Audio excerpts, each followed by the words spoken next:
บ่แน่ใจว่าห้านกาแฟหรือห้านขายกีตาร์กันแน่สงสัยเจ้าของห้านเพิ่นมักแท้ๆทุกคนเพิ่นก็เลยสะสมบ่จักนี่ เพราะว่าแบบแรกที่เราเห็นเรานึกว่าเพิ่นขายกีตาร์ซะก่อนอื่นบ่เราจะมาแนะนำเส้นทางไปก่อนเด้อเราจะเริ่มต้นจากวงเวียนไดโนเสาร์คือกันสำหรับวงเวียนไดโนเสาร์นี้ถ้าเพิ่นคิดไล่ค่าบริการนะพวกเขาก็จะได้เสียหลายก้นมุงหลังจากนั้นแล้วให้ทุกคนขี่ซื้อขึ้นมาทางหลัก7หลัก8พี่เด้อทุกคนเด้อที่มาจนฮอดหน้าโคลาวทุกคนจะเห็นห้านเพิ่นแล้วนี่ห้านเพิ่นจะเป็นห้านสีขาวแบบนี้ซึ่งมื้อนี้เราจะมากินกาแฟเด้อเราบ่ได้มาซื้อกีตาร์นะจ๊ะพอได้มาฮอดแล้วเราก็สร้างอาหารการกินนะจ๊ะสร้างสร้างน้ำกับว่ากันเมื่อนี้พอดีว่ากำลังจะเลิกเบี้ยทุกคนแต่อากาศร้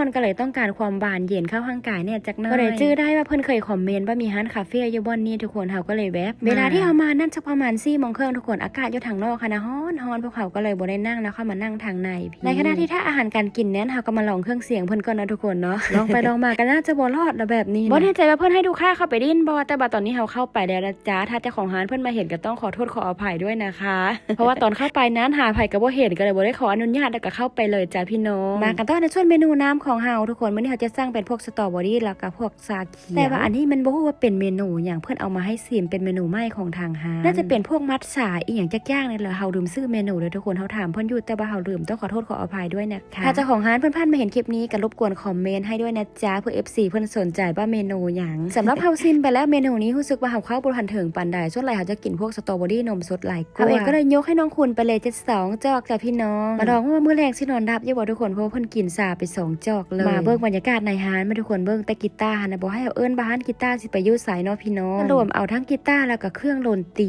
ทุกคนบ่แน่ใจว่าอันนี้เอิ้นมือกลองหรือว่ามือหยังเนาะเอามาบ้างอยู่ในร้านบ่แน่ใจว่าเพื่อความสวยความงามหรือว่าเจ้าของร้านเพิ่นมักกันแน่เนาะ